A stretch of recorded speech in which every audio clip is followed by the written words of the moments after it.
Ngibingelele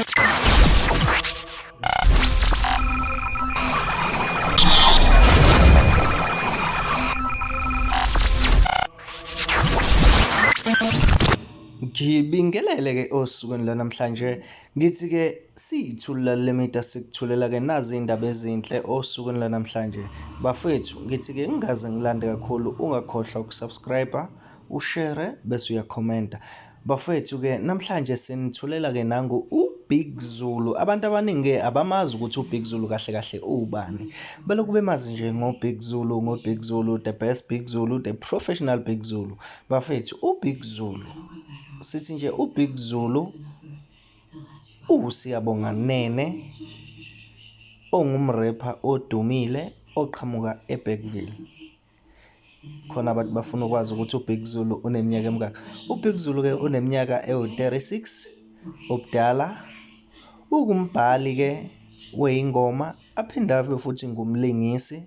njengoba sike sambona kuzalo ngaphambilini siqhubeke ezithula lemida sibeke nohlelo lokuthi sithi ukumba kabanzi ngoBig Zulu sibuka izinto ezinhle kuphela kasezenzile endimeni yezomculo uBig Zulu ke uqale ukucula emva kwesikhathi eside kodwa ke la esiqala ukumnothisa khona ila khona ke owaqala khona ke ukukhipha ke i-album yakhe ke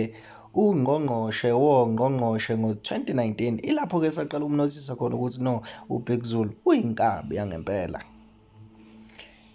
sabuya ke la sekuneNkabi Nation la akabe senza kahle kakhulu ekhipha umusic wakhe omnandi esekwazi ukusebenza nabantu abaningi ebesingabalindele endimeni yezomculo kodwa ke sathuka sebethushuka ngenxa yakhe ke uBig Zulu uma sikhuluma lapho sikhuluma ke ngabo umduduzi sikhulume ngabantu abafana noLwa lapho ke khona njengamanje zishana ke ngomshefezo kusebenza nje ubuciko nobuchule kwiNkabi Nation njalo ithi sikhipha ama hit sikhulume ngeingoma ezifana no Voicemail 150 bars ivolovolo umuze sentini bafethu uBig Zulu inkunzi sidluleke lapho ake sikhulume nganayi into esineshow ukuthi eMzansi akekho omunye umrapper oseke wayenza uBig Zulu he is the one eKZN okwazi ukufukula amanye ama-artist afisa ukuba kwi-level akakuyona mostly abantu obabona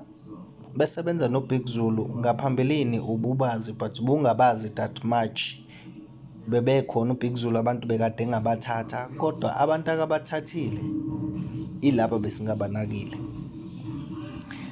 siqhubeke Big Zulu inkunzi yangempela umrapper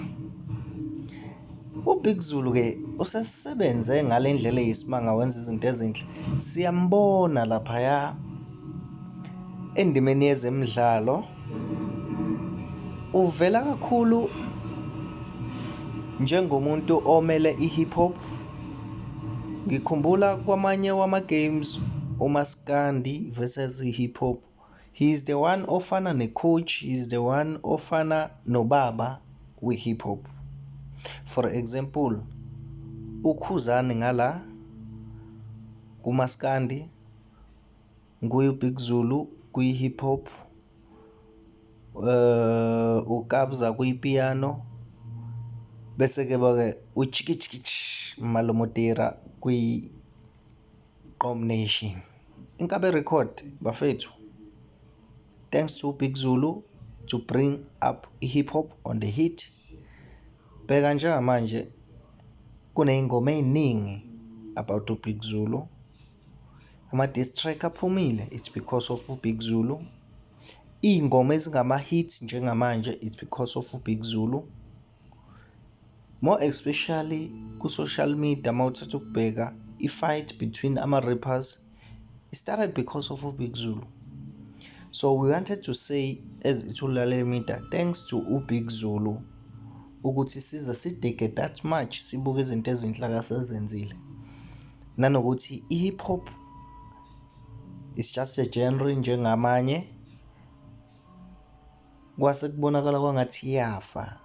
hayi ngoba beyifa, but uBig Zulu find the way of bringing hip hop back.